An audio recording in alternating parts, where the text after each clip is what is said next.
అభిలాషల్ని తొక్కిపెట్టిన కేంద్ర ప్రభుత్వం ఈ రోజు ఎన్నికల కోసం 10% నిర్ణయం తీసుకుని రాజ్యాంగాన్ని వ్యతిరేకించింది. సో అది కూడా ప్రజలకు లాభం జరుగుతుందా అంటే చేకూరే అవకాశం కనిపించట్లేదు ప్రిన్సిపల్స్ అవన్నీ చూస్తుంటే అంటున్నారు. సో ఏం చెప్తారు? రాష్ట్రంలో ఇప్పుడు కాపుల కోటా కోసం ఆంధ్రప్రదేశ్ ప్రభుత్వం తీసుకోబోతున్న నిర్ణయం కానీ కేంద్ర ప్రభుత్వం ఆల్రెడీ తీసుకున్న నిర్ణయం కోసం ఏం మాట్లాడుతుంది? ఒకటి, కేంద్ర ప్రభుత్వం తీసుకున్న నిర్ణయం రాజకీయం కోసమా దానికోసం నేను దాని మీద ఎట్టలేదు. ఇది చాలా బెనిఫిషియల్. దేశంలో గత 30 సంవత్సరాలు బట్టి మండల్ కమిషన్ రిపోర్ట్ వచ్చినప్పటి నుంచి పై కులాలు అప్పర్ కాస్ట్కి రాజ్యాంగం ద్వారా ఏమీ లేదని దేశవ్యాప్తంగా ఒక ఫీలింగ్ మాత్రం ఉన్నది. జాట్స్ అవునే ఎవరైనా, బ్రాహ్మణులు అవునే, వైశ్యాలు అవునే ఎవరైనా మనకి ఏమీ లేదో ఆ ఫీలింగ్ చాలా యాజిటేషన్స్ వచ్చి రిజర్వేషన్స్ ఇచ్చిన వాళ్ళ మీద చాలా కోపంగా ఉన్న వాళ్ళందరికీ ఇది ఒక చిన్న రిలీఫ్. హార్మనీ, సోషల్ హార్మనీ, సామాజికంగా కొంచెం మనకు కూడా ఉన్నది అని చెప్పుకోవడానికి ఇది ఒక అవకాశం వచ్చింది. కరెక్ట్, 50% కులాలు ఎక్కువ ఇవ్వకూడదు, కానీ ఆర్థిక వ్యవస్థ మీద ఇవ్వచ్చని నిన్న మొన్న మండల్ కమిషన్ మీద తీర్పు ఇచ్చిన జడ్జెస్ కూడా మాట్లాడతాం. పిబి సావంత్ మిగతా వాళ్ళు కూడా ఇది లెజిటిమేట్, రాజ్యాంగం వ్యతిరేకం కాదని చెప్పడం కూడా జరిగింది. సెంట్రల్ గవర్నమెంట్ చేసిన పని రాష్ట్ర ప్రభుత్వాలకి మీ రాష్ట్రాల్లో మీరు ఎలా చేసుకుంటే అలా చేసుకోండి అని కూడా చెప్పడంలో, ఈ కాపులకు ఇవ్వటంలో ఒక అడ్వాంటేజ్ తీసుకున్నారని తప్పులేదు. ఏ రాష్ట్రంలో ఉత్తరప్రదేశ్ నిన్న మొన్నటి నుంచి స్టార్ట్ చేశారు, గుజరాత్ స్టార్ట్ చేశారు, మహారాష్ట్ర స్టార్ట్ చేయబోతున్నారు. ఎంతవరకు వచ్చే 4 నెలల్లో 3 నెలల్లో చేయగలుగుతారు, దాని మీద లాభం వస్తుంది. మనం బ్యాలెన్స్డ్గా దేశీయప్తంగా ఎన్నో యాజిటేషన్స్ జరుగుతున్నాయి. సెంట్రల్ యూనివర్సిటీస్లో, ఐఐటీస్లో సామాన్యమైన వాళ్ళకి, పై కులాల వాళ్ళకి ఒక స్కాలర్షిప్ లేదు అని ఎంతో గొడవలు జరుగుతున్నాయి ప్రతి యూనివర్సిటీలో, ప్రతి విషయంలో. ఇది కొద్దిగా ఒక తుపరు వాన పడుతుందంటే ఇది పెద్ద మార్పు తెస్తుందని అంటలేదు. కొద్దిగా రిలీఫ్, అన్ని సెక్షన్స్కి మనకు కూడా ఏదో వస్తుంది అది ఫీలింగ్ తీసుకొస్తుందని అనుకుంటున్నా. ఇది ఇంకా పెంచుతారా తగ్గుతుందా అంటే ఈ 10% చాలా వరకు కొంతవరకు స్టేబలైజ్ అవుతుంది అని నేను అనుకుంటున్నా. అందువల్ల పాజిటివ్గా నేను చూస్తున్నాను. అందువల్లే పార్లమెంట్లో ఎవరు అపోజ్ చేయలేదు. ఏ పార్టీ ఎంపీలు బయట ఏం మాట్లాడినా నాకు తెలిసినంత వరకు ఆ సమాజ్వాదీ పార్టీ, లాలూ పార్టీ ఏమన్నా వాళ్ళు కూడా అంగీకరించారు. అలాగే దళిత్ పార్టీస్ అందరూ కూడా సంతోషంగా అంగీకరించారు. ఎందుకంటే చాలా టెన్షన్స్ పెరిగిపోయిన దేశంలో మాకేం లేదు అంతా మీకేనా అలా ఫీలింగ్ వచ్చింది. కాబట్టి కొద్దిగా రిలీఫ్ ఇచ్చిందని నేను అప్రూవ్ చేస్తున్నాను ఈ విషయం. స్టేట్ గవర్నమెంట్స్ అని ఇష్టం వచ్చింది చేసుకుంటారు, వాళ్ళకి ఆ హక్కు ఉన్నది. ఆ 10%లో వాళ్ళు ఎలా చేసుకుంటారు, పూర్తి హక్కు వాళ్ళకి ఇచ్చారు ఆ స్టేట్స్ చేసుకోవటానికి. కానీ పార్లమెంట్లో లా కూడా ఇంట్రొడ్యూస్ చేసినప్పుడు అలాగే జరిగింది. కాబట్టి మనమేం తప్పు పట్టక్కర్లేదు. ఆంధ్రప్రదేశ్లో జరిగింది, తెలంగాణ ఎలా చేస్తారు చూడాలి, మిగతా రాష్ట్రాలు ఎలా చేస్తారు చూడాలి. రైట్, కనకమేడల గారు. సో దీంతో మీ రాష్ట్ర ప్రభుత్వం తీసుకోబోతున్న నిర్ణయంతో పాటు సో కాంగ్రెస్ పార్టీ కూడా ఒక కొత్త ప్రతిపాదన తీసుకొచ్చింది. దీనివల్ల ఓసీలకు కొంత రిలీఫ్ ఇచ్చినప్పటికీ కొంత బీసీలకు అన్యాయం జరిగిందనే ఇదైతే బీసీల్లో ఉంది. ఈ కారణంగా ఏకంగా 25% రిజర్వేషన్ ని లోక్సభ ఎన్నికల సందర్భంగా ప్రతిపాదించాలంటూ కూడా ప్రజల్లోకి ఆ నినాదంతో ముందుకెళ్లాలంటూ కూడా కాంగ్రెస్ పార్టీ నిర్ణయం తీసుకోబోతున్నట్టుగా కూడా వార్తలు వస్తున్నాయి. సో దీన్ని ఏ విధంగా చూస్తారు? ఇక్కడ గమనించవలసింది ఏంటంటే, ముందు రఘురామ్ గారు పాపం ఆయన పెద్ద మనిషి, సరిగ్గా ఈ విషయంలో అన్నా సరిగ్గా మాట్లాడతారని అనుకున్నా. పాపం ఇక్కడ కూడా ఆయన పార్టీని దుమ్మెత్తిపోసే కార్యక్రమంలోనే మాట్లాడుతున్నారు. అది కొద్ది దురదృష్టకరమైన విషయం. ఎందుకంటే విచక్షణతో ఆలోచించే ఏ వ్యక్తి అయినా సరే వాళ్ళు చేస్తేనేమో అది రాజకీయం కాదు సంస్కరణ, మేము చేస్తే అదేమో రాజకీయం. అది ఇంత దురదృష్టకరమైనటువంటి వాతావరణాల్లో రాజకీయాలను కూడా కలుషితం చేసేస్తున్నారు బాబు. సరే కానీ అది వాళ్ళ పార్టీ స్టాండ్, అది వేరే విషయం. అసలు స్టడీ లేకుండా ఏమీ లేకుండా తెల్లవారేపాటికి బిల్లులు తెచ్చి ఆమోదించి చేసేస్తే మీరు చేస్తే అది రాజకీయం కాదా, ఎన్నికల రాజకీయం కాదా? మేమేమో ఎప్పటి నుంచో రిపోర్ట్లు తెచ్చి అన్నీ చేస్తే అది ఎన్నికల రాజకీయమా? మాకు ప్రజలు గమనిస్తున్నారండి. ఇప్పుడన్నా కొంచెం అర్థం చేసుకోండి ఎందుకు అట్లా చేస్తున్నారు మీరు. రఘురామ్ గారు, మీ మీద మీరంటే నాకు చాలా గౌరవం, కానీ ఇట్లా మీరు ఈ విషయాన్ని కూడా మీరు కోల్పోతే ఎట్లా? సో కొంచెం దీనిలో అన్న సమయం పాటించి దీన్ని కాపులకి ఇచ్చిన రిజర్వేషన్ మీరు కూడా ఓర్చుకోలేకపోతే ఎలాగండి? వేరే అయితే ఇంకెవరు ఉంటారు. మీరేమో ఓ పక్క కాపులకు సహాయం చేయాలంటారు, ఇంకో పక్క చేసిందేమో ఎన్నికలు ఎత్తుకడంటారు. ఇది చాలా దురదృష్టకరమైన విషయం. ఇంకొక విషయానికి ఏంటంటే అసలు రిజర్వేషను ఆయన చెప్పేటువంటి మండల కమిషన్లు ఇవన్నీ కూడా పివి నరసింహారావు గారు ఈబీసీలకి 10% రిజర్వేషన్ పెట్టినప్పుడు సుప్రీంకోర్టులో ఇంద్రసాహాని కేసులో 1992లో కీలకమైన తీర్పులు ఇచ్చింది. ఈ తీర్పులో ఇచ్చినటువంటి అంశాలన్నిటినీ కూడా పరిశీలించి 50%కు మించి రిజర్వేషన్ వస్తే ఎనీ రిజర్వేషన్ అనే అంశాలను కూడా తదుపరి వచ్చిన కేసుల్లో కూడా అది డిస్కస్ చేయడం జరిగింది. వీటన్నిటినీ మీరు పరిశీలించండి. వీటిని దృష్టిలో పెట్టుకుని లోపభూయిష్టమైన బిల్లు కాకుండా దాన్ని స్టడీ చేయించి పెట్టి పార్లమెంట్లో పెడితే అది ఉపయోగకరంగా ఉంటుందని సజెస్ట్ చేస్తే అది కూడా భరించలేని పరిస్థితికి భారతీయ జనతా పార్టీ వచ్చింది. ఏదైనా ఒక సంతోషకరమైన పరిణామం ఏంటంటే ఎకనామికల్లీ వీకర్ సెక్షన్స్ కూడా ఒక అవకాశం వచ్చింది, దాన్ని ఉపయోగించుకుని ప్రజలకి వచ్చేటటువంటి వీకర్గా ఉన్న సెక్షన్ ఉన్నటువంటి వాళ్ళకి వెనుకబడిన వాళ్ళకి ఆర్థికంగా వెనుకబడిన వాళ్ళకి కల్పించడం అనేది మనం ఆలోచించవలసిన విషయం. దాన్ని మనం రాష్ట్ర ప్రభుత్వాలకి ఆ స్వేచ్ఛ ఉన్నది. ఉన్నప్పుడు దాన్ని వినియోగించితే మీరు స్వాగతించవలసింది పోయి దానిలో కూడా రాజకీయ కోణం చూడటం అనేది కరెక్ట్ కాదు. ఇకపోతే మీరు అడిగినటువంటి ప్రశ్నకి కాంగ్రెస్ పార్టీ ఏం ఆలోచిస్తుంది ఏంటి అనేటటువంటిది వాళ్ళ యొక్క బిల్లు, వాటి స్వరూపం, ప్రతిపాదన మీరు ఏ విధంగా గురించి చెప్పలేము. అదేనండి ప్రతిపాదన, దాని గురించి మనం వాళ్ళ ప్రతిపాదన, వాళ్ళ మరి విధి విధానాలు, వారి నిర్ణయాలు ఎలా ఉంటాయని అది ఆలోచించుకోవాల్సిన అంశం ఉన్నది. ఇక్కడ కావాల్సింది ఏంటంటే వాళ్ళ విధి విధానాలు ఎలా ఉన్నాయి, బీజేపీ విధి విధానాలు ఎలా ఉన్నాయి అనేటువంటి చిత్తశుద్ధితో వెనుకబడినటువంటి ఆర్థికంగా వెనుకబడిన వాటి కానీ రిజర్వేషన్లకు సంబంధించింది కానీ చిత్తశుద్ధితో చేస్తే ఎవరికైనా స్వాధించడానికి అవకాశం ఉన్నది. ఇక్కడ మేము ఆంధ్రప్రదేశ్కి వచ్చేదలికి బీసీలకు ఎటువంటి అన్యాయం జరగకుండా, బీసీల రిజర్వేషన్లో ఎటువంటి తేడా రాకుండా, వాళ్ళకి అన్యాయం చేయకుండా, ఎందుకంటే తెలుగుదేశం పార్టీ బీసీల పార్టీగా పేరు పొందినటువంటిది, బీసీలకే కొమ్ము కాసినటువంటి ప్రభుత్వం, బీసీలు పార్టీని కూడా కొమ్ము కాశారు. అదేవిధంగా సైమల్టేనియస్గా కాపుల్లో వెనుకబడినటువంటి వాళ్ళని కూడా వాళ్ళని బీసీలో చేర్చాలనేటువంటి ప్రయత్నం చేసి రిజర్వేషన్లు ఇవ్వాలనే ప్రయత్నం చేసి మేము పెడితే కేంద్ర ప్రభుత్వం తొక్కిపెట్టి కూర్చుంది. ఆయనే చెప్తున్నారు మా మీద నెట్టారంటున్నారు. నెట్టేదేముంది, పంపిన మాట వాస్తవం, కేంద్ర ప్రభుత్వం నిర్ణయం తీసుకునే మాట వాస్తవం. మీరే అన్ని తొక్కి పెట్టేసి మీరే ఏదో మాకు క్రెడిట్ రావాలి, ఎన్నికల్లో ప్రయోజనాలు పొందాలి అనేటువంటి దురుద్దేశంతో మీరు చేశారు. చేసినా సరే ఆ సంస్కరణ ప్రజలకు ఉపయోగపడుతున్నటువంటి ఉద్దేశంతో మేము సమర్థించాము.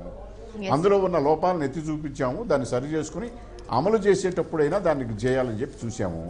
ఇక్కడ బీసీలకి మేము ఆంధ్రప్రదేశ్లో పెద్దపీట వేశాం. రాజకీయంగా కూడా అసలు ఎన్టీ రామారావు గారు పార్టీ పెట్టినప్పటి నుంచి బీసీలకి వాళ్ళకు ఒక ఉన్నతమైన సమాజంలో గౌరవాన్ని, గుర్తింపు వచ్చింది. దాన్ని కొనసాగింపుగా మరింత అభివృద్ధి పరుస్తూ చంద్రబాబు నాయుడు గారు చర్యలు చేస్తున్నారు. అందులో భాగంగానే బీసీల రిజర్వేషన్స్కి ఎటువంటి డిస్టర్బెన్స్ లేకుండా కేంద్ర ప్రభుత్వంలో తీసినటువంటి దీన్ని మేము ఉపయోగించుకుని 5% కాపు రిజర్వేషన్ ఇచ్చాం. ఆ రిజర్వేషన్ కూడా నిలబడుతుంది. 10% రిజర్వేషన్ మీరు ఇచ్చి నిలబడినప్పుడు 5% రిజర్వేషన్ తప్పనిసరిగా ఇది కూడా నిలబడుతుంది. ఇందాక పుల్లారావు గారు చెప్తున్నారు రాష్ట్ర ప్రభుత్వం ఇచ్చిన దాన్ని స్వాగతించవలసినటువంటి పరిణామం ఇది. అలాంటి దీన్ని కూడా ఇట్లాంటి వాటిని కూడా రాజకీయం చేయకుండా, కాపులకి మీరు కూడా ద్రోహం చేయకుండా కనీసం దీనిలో అయినా సంబంధించి మీ చిత్తశుద్ధిని ప్రకటించుకోండి. రెండోది ఏంటంటే రిజర్వేషన్ల విషయాల్లో మీరు సీట్లు అక్కడ ఇవ్వాలి, గోదావరి జిల్లాలో ఆ జిల్లాలో ఇవ్వాలి, ఈ జిల్లాలో అవన్నీ మేము ఆలోచించి కాపులకు సీట్లు ఇచ్చాం, మంత్రి పదవులు ఇచ్చాం. హోంమంత్రి గారికి హోం లేదంటున్నారు. కేంద్ర రాష్ట్రంలో ఉంచండి, కేంద్రంలో మంత్రులందరూ ముక్కు మీద వేసుకుంటున్నారు. ఒక్కడికి పవర్ లేదు, అంత పవర్లెస్ మంత్రులు. పవర్ అంతా ఒక్క పిఎంఓలోనే ఉంది. పిఎంఓ తిప్పితేనే చక్రం, మంత్రులు నోరెత్తి మాట్లాడే పరిస్థితి లేదు. పార్లమెంట్లో మంత్రులే మా దగ్గర స్వయంగా ప్రకటించారు. ఒక మంత్రి అయితే మా దగ్గరికి వచ్చి అసలు మేము మాట్లాడటానికి అవకాశం రాలేదండి, నేను వచ్చేసి 16 నెలలు ఇది మంత్రి అయ్యేంతవరకు మాట్లాడటానికి కూడా అవకాశం రాలేదు, మేము నోరెత్తడానికి ఏమీ లేదండి, ఇవన్నీ మీకు చెప్పుకోలేము అని చెప్పిన సందర్భాలు కూడా ఉన్నాయి. కానీ నేనేంటంటే అందుకని మీరు ఎదుటి వాళ్ళని హేళన చేసి ఏలెత్తి చూపించే ముందు మీరు ఈ యంత్రం మీరు ఏలెత్తి చూపించుకోండి. పిఎంఓ ఇవాళ డిక్టోరియల్షిప్ చెప్తున్నది. పార్టీలో నాయకత్వం కూడా మోడీ గారి ప్రవర్తన వల్ల చాలా విసిగిపోయారు. కేంద్ర మంత్రులు అధికారాలు లేక, అధికారం ఏమి చేయలేక వాళ్ళు విసిగిపోతున్నారు. ఇలాంటి పరిస్థితుల్లో మీరు రాజకీయ కుయుక్తులతో రావాలనే ప్రయత్నం తప్ప మోడీ గారి హవాతో కానీ మీరు చేసిన కార్యక్రమాలు లేవు. మీరు మళ్ళీ అధికారంలోకి రావడానికి మీకు సాధ్యం కాదు. ఇవి ఆర్థికంగా బలహీన వర్గాలకు మీరు ఇచ్చే రిజర్వేషన్లు మీకు ఏదో దోహదపడుతాయని అనుకుంటున్నారు ఎన్నికల్లో, అది కూడా దోహదపడదు. మీరు చేస్తున్నటువంటి ఈ రాజకీయాలను ప్రజలు గమనిస్తూ ఉన్నారు. ఇప్పుడైనా రాజకీయాలు మానేసి చిత్తశుద్ధిగా ఆంధ్రప్రదేశ్ ప్రభుత్వం చేసినటువంటి దాన్ని మీరు దానికి సమర్థించవలసినటువంటి బాధ్యత మీకు ఉన్నది. అట్ ది సేమ్ టైం ఇప్పటికైనా కళ్ళు తెరిచి ఆంధ్రప్రదేశ్కి ఏపీ రీఆర్గనైజేషన్ యాక్ట్ ప్రకారం రావాల్సినవి అన్నీ మీకు కూడా అలాగే ప్రధానమంత్రి ఇచ్చిన హామీలు వాటన్నింటినీ కూడా మీరు ఇవ్వండి. ఇచ్చి ఇప్పుడైనా కలవండి, రాష్ట్ర అభివృద్ధికి దోహదపడండి. ఇంకో విషయం ఏంటంటే మేము అన్నీ చేసామని చెప్తున్నారు. ఒకే ఒక డైరెక్ట్ ప్రశ్న ఏమిటంటే రఘురామ్ గారికి, ఇతర రాష్ట్రాల్లో ఏమి చేశారా ప్రయోజనాలు అనే దానికి చూసి ఆ ప్రయోజనాలు ఇతర రాష్ట్రాలతో చేసి ఆంధ్రప్రదేశ్కి చేశారు, కొత్తగా ఏమి చేశారు అనే దాన్ని మీరు దృష్టిలో పెట్టుకుని మీరు ఆ రకమైన ఆలోచన చూడాలి తప్ప ఈ జిమిక్కులు ఇవన్నీ ఇట్లా పెట్టి షార్ట్ కట్ మెదళ్ల ద్వారా ఆంధ్రప్రదేశ్ ప్రజలను మరొకసారి మోసం చేసే ప్రయత్నం విరమించుకోమని మీ ద్వారా వారికి. Right, yes. చిన్న విరామం తీసుకుందాం. విరామం తర్వాత రఘురామ్ గారి సమాధానం విందాం. న్యూస్ రూమ్ లో చిన్న విరామం తీసుకుందాం. చూస్తూనే ఉండండి ఏబీఎన్ ఆంధ్రజ్యోతి.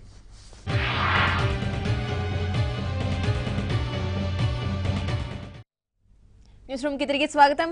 రఘురామ్ గారు, సో కొత్తగా ఒక 25% రిజర్వేషన్, బీసీలకు మరో 25% రిజర్వేషన్ జనాభా ప్రాతిపదికన నిజంగా దేశ పరిస్థితులు చూసిన సందర్భంలో బీసీలకు ఇంకా రిజర్వేషన్ల అవసరం ఉంది, ఎప్పటి నుంచో డిమాండ్ కూడా ఉంది. సో దీన్ని ఆధారంగా చేసుకుని కాంగ్రెస్ పార్టీ ముందుకొచ్చే ప్రయత్నాలు చేస్తున్నట్టుగా కూడా పెద్ద ఎత్తున చర్చ జరుగుతుంది కేంద్ర స్థాయిలో.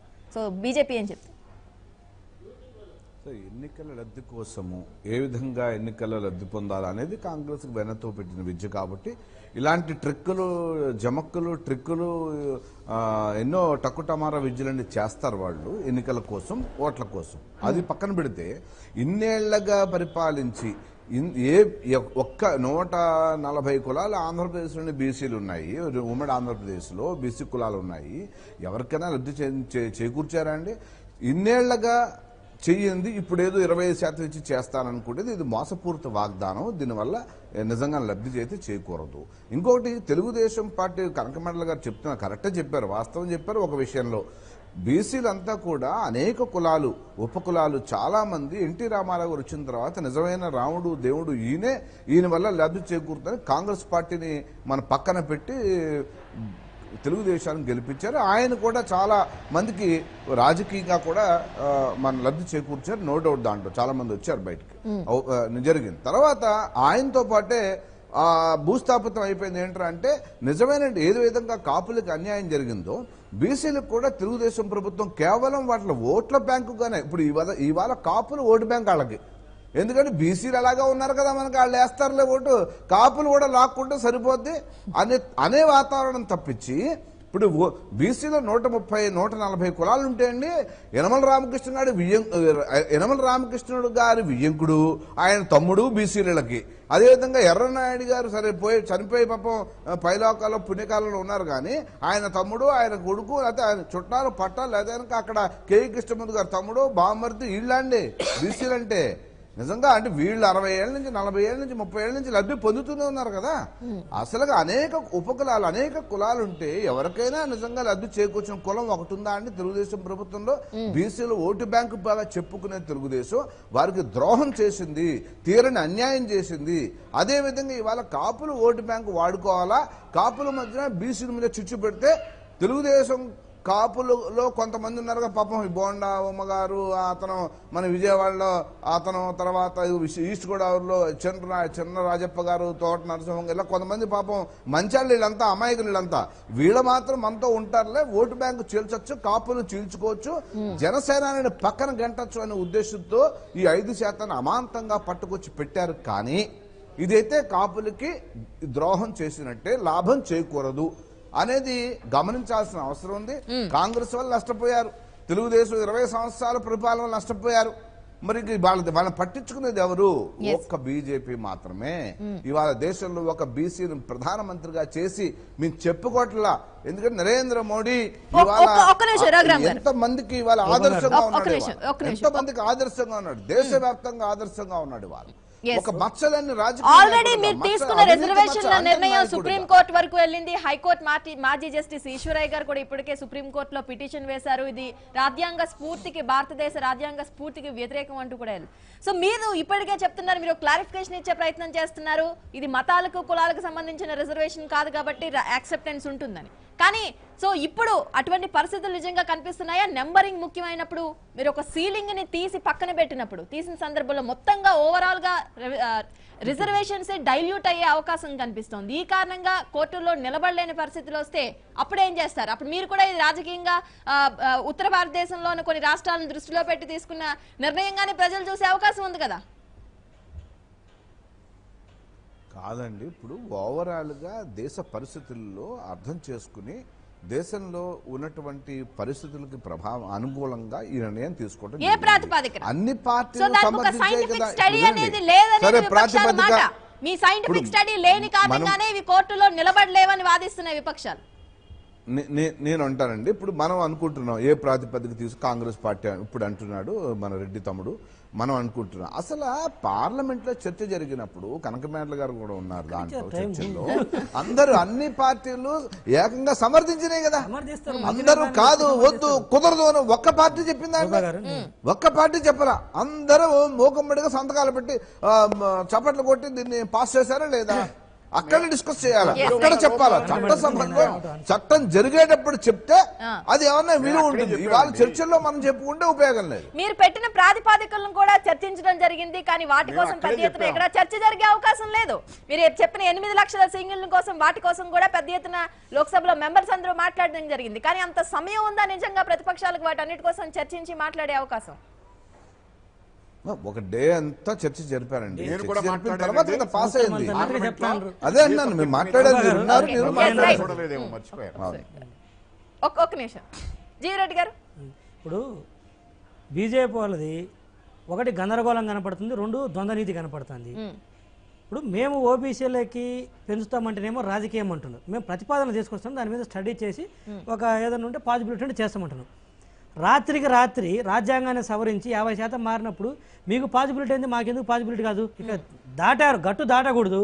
మీరు గట్టు దాటితేనేమో నీతి, మేము గట్టు దాటితేనేమో రాజకీయ కోణమా ఒకటి. రెండోది వచ్చేసేట్లకి రఘురాం గారు ఏం చెప్తున్నారు, రోజంతా టైం ఇచ్చారు కదంట. ఏమో ఒక సంవత్సరం 2 సంవత్సరాలు టైం ఇచ్చినట్టుగా ఒక కమిషన్ వేసి ఒక రిపోర్ట్ వస్తే ఆ రిపోర్ట్ అందరినీ ఎంపీలకు ఇచ్చి జనాల చర్చ పెట్టి ఎంపీలు మొత్తం స్టడీ చేసి దాని మీద ఏదో పార్లమెంట్కి వస్తే ఆ రోజు మీరు 1 డే టైం ఇస్తే అనుకోవచ్చు. అసలు ఇవి ఏమి లేకుండా డైరెక్ట్గా ముందు రోజు మేము రేపు 10% పెంచుతున్నాము మీరు వచ్చేసి అంటే ఎవరైనా ఏం చేస్తారు? ఇష్యూ మంచిది, సమర్థించాలి, ఉన్న టైంలో ఏదో ఒకటి చెప్పాలి, చెప్పారు. ఇది ఎలా ఉంటుందంటే నోటు రద్దు అప్పుడు కూడా ఏమైంది, మనకి రద్దు చేయగానే భారతదేశం మొత్తం ఏకకంఠంతో మంచి నిర్ణయం అన్నారు. తర్వాత ఇంప్లిమెంటేషన్లో కానీ ఇంప్లిమెంటేషన్ తర్వాత వచ్చిన పరిణామాలు కానీ చూస్తే ఈరోజు ఎంత దుష్ఫలితాలు ఉన్నాయి దానివల్ల ఇలానే ఉంటుంది. ఇది ఇంకోటి ఏదైతే ఇది ఉందో లెజిటిమేట్ అంటున్నారు, లేకపోతే ఒకటి అంటున్నారు. ఈ రోజు ఎలక్షన్స్ రఘురాం గారు చెప్పినట్టు ఒక 1 month నోటిఫికేషన్ వస్తుంది, 2 నెలలు అయిపోతుంది. రేపు సుప్రీంకోర్టుకి వెళ్తారు. బయట నేను లేకపోతే పుల్లారావు గారు చెప్పిందో, లేకపోతే కనకమేడల్ గారు చెప్పిందో లీగల్ ఒపీనియన్ కావచ్చు, లేకపోతే జనరల్ ఒపీనియన్స్ కావచ్చు, లేకపోతే కాన్స్టిట్యూషనల్ ఎక్స్పర్ట్స్ కావచ్చు, లేకపోతే మాజీ జడ్జీలు చెప్పవచ్చు.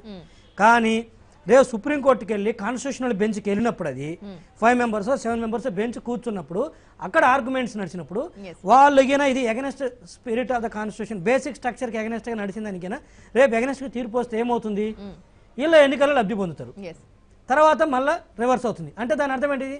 Operation success, patient dead. So అదే కదా. కానీ మీరు 25% రిజర్వేషన్ కూడా పూర్తిగా రిజర్వేషన్స్ ని డైల్యూట్ చేసే అవకాశం కనిపించట్లేదా? ఏ ప్రాతిపదికన? అదే రూపా గారు చెప్పేది. ఇప్పుడు పూర్తి స్థాయిలో మీరు తెచ్చిన రిజర్వేషన్, వారు తెచ్చిన రిజర్వేషన్ అన్ని లెక్కేసుకుంటే 80% రిజర్వేషన్ 85 అవుతుంది. 50 + 25 + ఇప్పుడు గట్టు దాటకూడదు, గట్టు దాటారు. 50% అనేది దాటకూడదని ఇన్ని రోజులు మనం అనుకున్నాం, గట్టు దాటారు. దాటిన తర్వాత ఈ రోజు అండి ప్రతి రాష్ట్రం నుంచి కూడా బీసీల నుంచి డిమాండ్ ఉంది. అదే కదా. ఇప్పుడు మేమేదో రాజకీయ కోణం కోసము ఓట్ల కోసం తేలేదు కదా. ఇన్ని రోజులు ఎందుకు గమ్మునున్నాం మేము? ఆ 50% దాటకూడదు అనేది మీరు దాటిచ్చారు రాత్రికి రాత్రి. ఇక దాటిచ్చినప్పుడు ప్రజల నుంచి ఏదైతే అడుగుతున్నారో, వివిధ రాష్ట్రాల నుంచి బీసీలు అడుగుతున్నారో మాకు కావాలని అడిషనల్గా, దాన్నే కదా మేము ముందుకు తీసుకొచ్చింది. ఆ పాజిబిలిటీ ఉందని మీరు దారి చూపించారు కదా. మీరు పాజిబిలిటీ ఉందని దారి చూపించిన తర్వాత ఏదైతే ప్రజలు వివిధ రాష్ట్రాల నుంచి బీసీలు అడుగుతున్నారో దాన్ని మేము ఇంప్లిమెంట్ చేయాలని ప్రయత్నిస్తున్నాము. అంటే దాని విధి విధానాలు పరిశీలిస్తుందంట. ప్రోస్ అండ్ కాన్స్ మొత్తం స్టడీ చేసిన తర్వాతనే తీసుకెళ్తాము. అంతేగాని అలా కాకుండా ఓవర్ నైట్ ఇలా మాదిరి చేయము. ఇంకోటి రఘురాం గారు చెప్పాల్సింది, దానికి ఏదైతే వాళ్ళు అంటున్నారు కదా, ఇందాక యనమల రామకృష్ణ గారు ఏదో ఎగ్జాంపుల్ చెప్పారు కదా, బీసీల్లో వాళ్ళు కూడా బీసీలు అంటే నిద్రపోతున్నారా? క్రిమి లేయర్ ఎందుకు అప్లై చేయరండి? మీకు ఈ రోజు రాజ్యసభలో కానీ లోక్సభలో కానీ సంపూర్ణ మెజార్టీ ఉంది. రాజ్యాంగాన్ని సవరించేంత శక్తి మీ దగ్గర ఉన్నప్పుడు ఎందుకు మీరు క్రిమి లేయర్ దాన్ని ఇంప్లిమెంట్ చేయలేకపోయారు? మీరు క్రిమి లేయర్ ఇంప్లిమెంట్ చేస్తే మీకు వచ్చిన నొప్పి ఏంటి, బాధ ఏంటి? ముందు దాన్ని చేసి కదా దీనికి రావాల్సింది. దాని గురించి మాట్లాడరు. అంటే ఇప్పుడు అది పట్టుకుంటే తేనె పట్టు, మళ్ళీ ఎవరికి ఇబ్బంది పడుతుంది.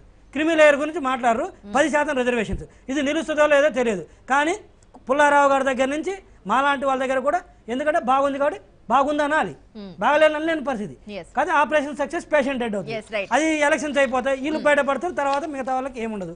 సో చేస్తే చిత్తశుద్ధి లేకుండా చేస్తే ఇలానే ఉంటారు. రఘురాం గారు చెప్తున్నా, ఒకటి మీరు గందరగోళంలో ఉన్నారు, ఓడిపోతారన్న భయంతో. రెండు, ప్రతి అంశంలో దొందనీతున్నారు. ప్రతి అంశంలో దొందనీతుంది మీరు. రైట్ పుల్లారావు గారు, సో మనం చూస్తున్నాం రాజకీయ పార్టీలు ఎన్నికల ముందు ఎవరి రాష్ట్రాల్లో ఉన్న వాటికి అనుగుణంగా రిజర్వేషన్లు తీసుకొచ్చే ప్రయత్నాలు చేస్తున్నాయి. ఇప్పుడు 10% రిజర్వేషన్ కాకుండా కాంగ్రెస్ పార్టీ ప్రతిపాదిస్తున్న రిజర్వేషన్లు అయితే, సో వీటి కారణంగా పూర్తిగా రిజర్వేషన్ల స్ఫూర్తిగా విఘాతం కలిగే అవకాశం కనిపించట్లేదా? నేను అనుకోవట్లేదు. ఎందుకంటే ఇప్పుడు ఇందాక మన మిత్రుడు చాలా క్లియర్గా మాట్లాడిన, ముగ్గురు చాలా చక్కగా మాట్లాడారు. ముగ్గురు చెప్పిన పాయింట్స్ కొన్ని నేను అంగీకరిస్తున్నా. కానీ ఇది 100% రిజర్వేషన్ చేస్తాం 85 అయితే అవుతుందని నేను అనుకోవట్లేదు. ఇప్పుడు నేను కూడా ఇందాక చెప్పింది ఏమిటంటే, మొత్తం అంటే ఒకసారి గట్టు దాటారు కాబట్టి ఏ పార్టీలు అధికారంలో ఉన్న పార్టీలు వాటి టర్మ్ లో 5% 10% పెంచుకుంటే ఏమవుతుంది, రిజర్వేషన్ల పరిస్థితి ఏంటనేది మీకు తమిళనాడు 69% ఇంకా సుప్రీంకోర్టులో పెండింగ్. సుప్రీంకోర్టు ఇంకా తారీఖు ఇవ్వలేదు, అంటే అది క్లియర్ చేసినట్టు లెక్కలేదు. అదేదో మేము కాన్స్టిట్యూషన్ షెడ్యూల్లో పెట్టాం, దాన్ని ఎవరు చూడలేరనేది కాదు. సుప్రీంకోర్టు ఏ చట్టం పాస్ చేసినా ఏ షెడ్యూల్లో పెట్టినా రివ్యూ చేయొచ్చు, అది ఇంకా అలాగే ఉన్నది. జనరల్గా సామాజిక లాస్ చట్టాలు వచ్చినప్పుడు ఒక కన్సెన్సస్ అనేది రావాలి, అందరినీ ఒప్పించి అలా చేశారు. అప్పుడు అంబేద్కర్ గారు రిజర్వేషన్ ఇచ్చారంటున్నాం, కానీ అది కన్సెన్సస్ తీసుకొచ్చారు. అందరూ ఒక ఏకాభిప్రాయం, మహాత్మా గాంధీ గారి టైంలో మనం ఇలా చేయాలి, మంచిది, ఇలా జరిగినాయి, ఏకాభిప్రాయం తీసుకొచ్చాక జరిగింది. ఇది యుద్ధంలాగా దెబ్బలాగి మాకివ్వాలనే చట్టం కాదు, అవదు. అది నా అభిప్రాయం. అందువల్ల ఆ అభిప్రాయం ఎవరైతే అనుకున్నారో ఏకాభిప్రాయం ఒక యునానిమస్ అప్రూవల్గా అందరూ ఓకే, ఇది కొద్దిగా న్యాయం అనిపిస్తుంది అని ఈ 10% అందరికీ ఇది న్యాయం అనిపించింది. కనకమల్లి గారు కూడా అదే అంటారు అనుకుంటున్నాను. ఆ పార్లమెంట్లో ఇది కొంచెం ఆనెస్ట్గా ఒక 10% విన్నాం, ఈ పేదవాళ్ళకి లేదన్నారు కాబట్టి జరిగింది. మిగతా అది మాకు పోటీ మీద మాత్రం తెచ్చుకుంటారు ఈ చట్టాలంటే నేను ఒప్పుకోవట్లేదు, అలా జరగదు. 1952లో ఈ రిజర్వేషన్ వచ్చినప్పుడు కూడా అంబేద్కర్ గారు, గాంధీ గారు, నెహ్రూ గారు అందరికీ ఒక ఎస్ చేద్దాం అవసరం, ఆ లైన్లో తీసుకొచ్చే మహానుభావుడు ఉంటే జరుగుతుంది, కానీ పోటీగా జరుగుతుందంటే నేను అనుకోవట్లేదు. రైట్, థ్యాంక్ యూ పుల్లారావు గారు, కనకబైలు గారు thank you very much, Raghuram గారు థ్యాంక్ యూ, జీవిరెడ్డి గారు థ్యాంక్ యూ వెరీ మచ్. ఇది వాళ్ళ న్యూస్ రూమ్ లో చర్చ. మొత్తానికి ఆంధ్రప్రదేశ్ ప్రభుత్వం తీసుకోబోతున్న 5% నిర్ణయం